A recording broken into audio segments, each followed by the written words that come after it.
Africa is home to many powerful and influential leaders shaping the continent's future, but two statesmen stand out for their strong visions, strategic policies, and global profiles: Kenya's William Ruto and Rwanda's Paul Kagame. But in a time when the world keeps getting closer to a world war, we'll closely analyze Ruto and Kagame's leadership styles, key accomplishments, pressing challenges, reputations, and influence over African affairs to assess who is the most influential in this era.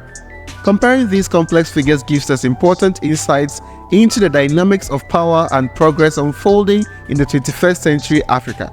William Ruto has rapidly ascended Kenya's political scene thanks to cunning strategy and calculated populism, going from a rural backbencher to the presidency in just 20 years.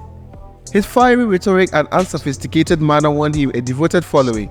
Ruto first gained national prominence as a mobilizer for former President Daniel Arap Moi in the 1990s. He eventually became an MP in Eldoret North and served as a minister under Moi. But Ruto truly burst onto the big stage as the running mate to Uhuru Kenyatta during the 2013 election. Their Jubilee Alliance ticket employed ethnic appeal to unite two of Kenya's largest groups and defeat veteran opponent Raila Odinga. Ruto became deputy president eventually. Ruto then spent 10 years as deputy president, slowly expanding his popularity, especially among poor and rural citizens. He railed against political dynasties and portrayed himself as an anti-establishment outsider battling elites. His populist message resonated. In 2022, Ruto achieved his presidential ambition by again defeating Raila Odinga, this time in a razor-thin contest marred by accusations of rigging. He campaigned on a bottoms-up economics platform, prioritizing small traders, farmers, and informal workers. Now as president, Ruto aims to implement his signature hustler policies, expanding access to credit, markets, and entrepreneurial opportunities for the working class. He sees grassroots economic uplift as the key force to development.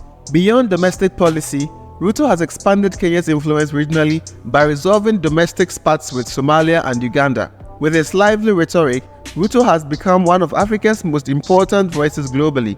However, Ruto still battles accusations of past corruption and exploiting ethnic loyalties for political advantage.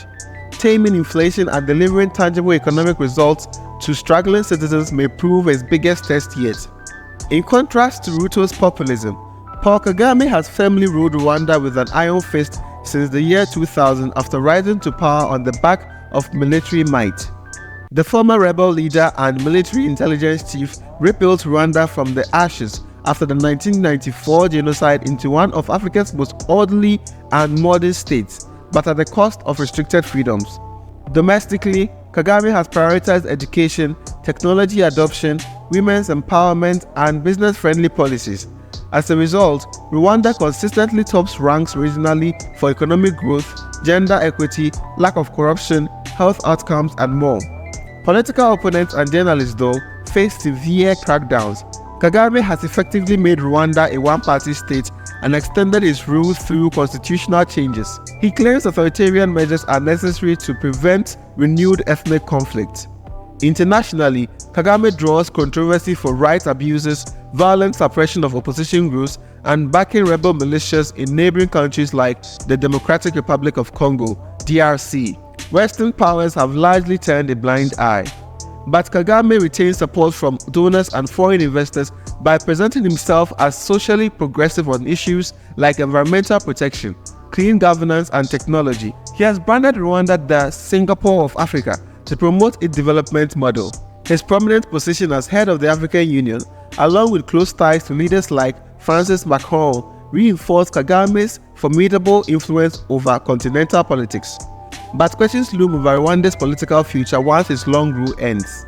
While Ruto trades in fiery populist rhetoric filled with biblical metaphors, Kagame governs through technocratic competence and tight control of security forces. Their leadership styles starkly diverge. But in influence, both make their mark on the world stage. Ruto's Kenya is courted by global powers for its relative democratic stability and economic weight in East Africa. Kagame outsides global clouds through shrewd diplomacy despite Rwanda's small size. Ruto must avoid instability stemming from ethnic tensions and inflation, while working diligently to upgrade Kenya's regional competitiveness. Kagame faces growing dissent domestically. Calls are rising from even former allies for greater openness as Kagame enters his mid-60s. In different ways, both figures bring certain capabilities and also worrying liabilities to the table as African leaders. Nonetheless, Ruto and Kagame will continue impacting African policy and development for years to come through their inspiration and intimidation. While neither Ruto nor Kagame are perfect individuals or leaders, both embody influential contemporary African heads of state molding the continent's direction. Their rights illustrate diverse political pathways to power in Africa, via populism or military prowess. But among their diverse ranks, leaders like Ruto and Kagame seem poised to play an outsized role in shaping Africa's growth and place in the world over the next decade. So what do you think? Who ultimately holds greater influence in Africa at the moment? William Ruto or Paul Kagame? Let me know your thoughts in the comments.